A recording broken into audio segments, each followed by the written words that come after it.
Let's gain some insight into trauma and gain a better understanding of what people may experience. Individuals often feel powerless, unsafe, overwhelmed, and disconnected from others and even from themselves.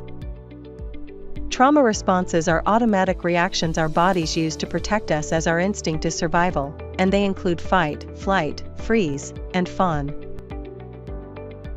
In a fight response, a person may become verbally or physically aggressive. In a flight response, they may seek to escape the situation. A freeze response involves the body shutting down, leading to an inability to think, speak, fight, or flee.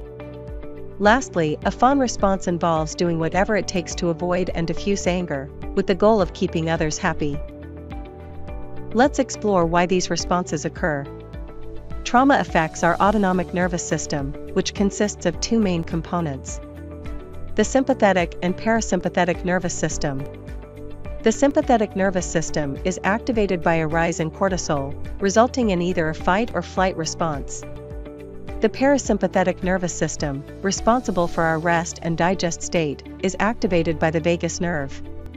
However, excessive activation of the parasympathetic system can lead to an automatic shutdown response from the dorsal vagal complex. These responses typically occur immediately after a trauma.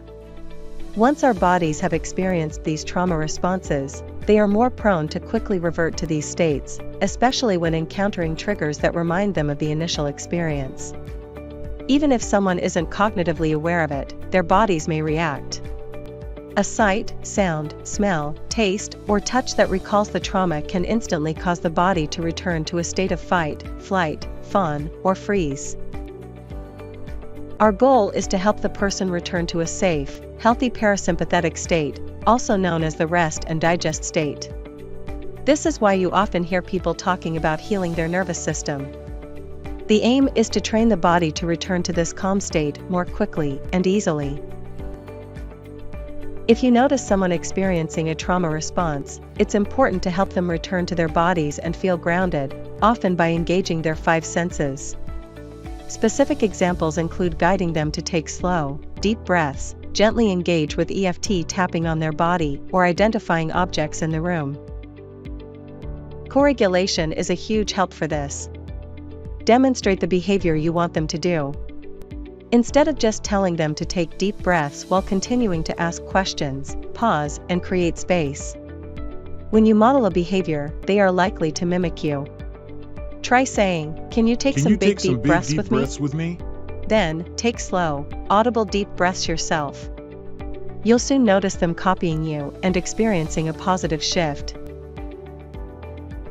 Encourage them to engage in more somatic methods to help their bodies learn how to return to a state of rest and digest.